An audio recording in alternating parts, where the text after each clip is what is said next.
जनता party के लोग संविधान के हिसाब से नहीं चाहते ये देश चले, वह अपने मनमाने ढंग से देश को चलाना चाहते हैं। हमारी पार्टी ईद के बाद पूरे उत्तर प्रदेश में आंदोलन करने जा रही है इस इशू तो किस बात का सड़कों पर आंदोलन करेंगे रामगोपाल यादव?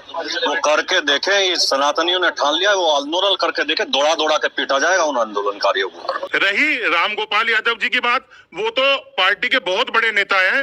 ये किसी छोटे से कार्यकर्ता को ही हाथ लगाकर देखे, इन्हें इनकी नानी याद आ जाएगी। सपा पार्टी के लोगों की बुद्धि भ्रष्ट हो गई है, उनके अंदर औरंगजेब जैसे आक्रांताओं की आत्मा प्रवेश कर चुकी है। उनके बारे में ज्यादा बात करोगे तो ठीक। समाजवादी पार्टी के नेता के ऊपर किसी तरह की कोई घटना होती है तो उसके लिए जिम्मेदार कोई दूसरा नहीं, मुख्यमंत्री खुद जिम्मेदार होंगे। कि आरएसएस तो इनका माई बाप है, वहाँ नहीं जाएंगे तो सुरक्षित नहीं रह सकता कोई बीजेपी का नेता, इसलिए जाना जरूरी है।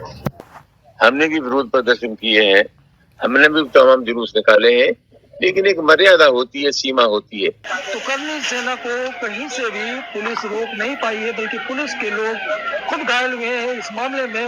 इस तरह से आप देखिए कि एक के पीछे एक जो गाड़ियां खड़ी हैं, करीब 3 गाड़ियां, तीनों गाड़ियों पर जब के पथराव हुआ है, तोड़फोड़ हुई है।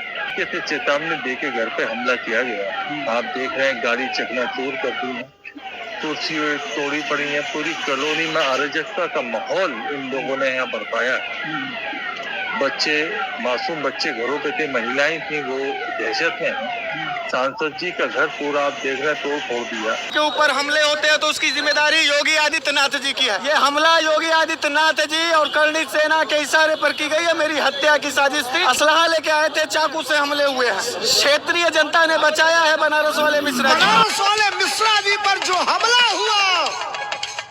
इतना ही नहीं साहब, हम तो ये कह रहे हैं कि 14 अप्रैल के दिन बाबा भीमराव अंबेडकर जी के संविधान दिवस के दिन मुझे अन्याय के साथ जेल भेजा जा रहा है। कर रहे हैं, अरे आप पूछने वाले होते कौन है? और आज आप चाकू छुरी लेकर के पूछने जाएंगे और 8-10 लोगों की संख्या में आप पूछने जाएंगे और कोई अपनी रक्षा के लिए, वहाँ के लोकल लोग उसकी रक्षा के लिए अगर अपनी सेल्फ डिफेंस में तो कुछ करेंगे। उसके बाद भी वो एडमिट थे, उनको रेफर कराना चाह रहे थे हम लोग बीएचयू के लिए, लेकिन आप उसको डिस्चार्ज कराते हैं और सीधा जेल भेज देते हैं। जब कोई चाकू लेकर के हमला करने आ रहा है, उनके घर पर चढ़ करके आ रहा है, तो फिर आप इस केस को दूसरी तरफ ले जाने का क्या मुद्दा है? मैं विरोध करने के तरीके हैं और मैं स्वस्थ विरोध का स्वागत करता हूँ, अभिनंदन करता हूँ।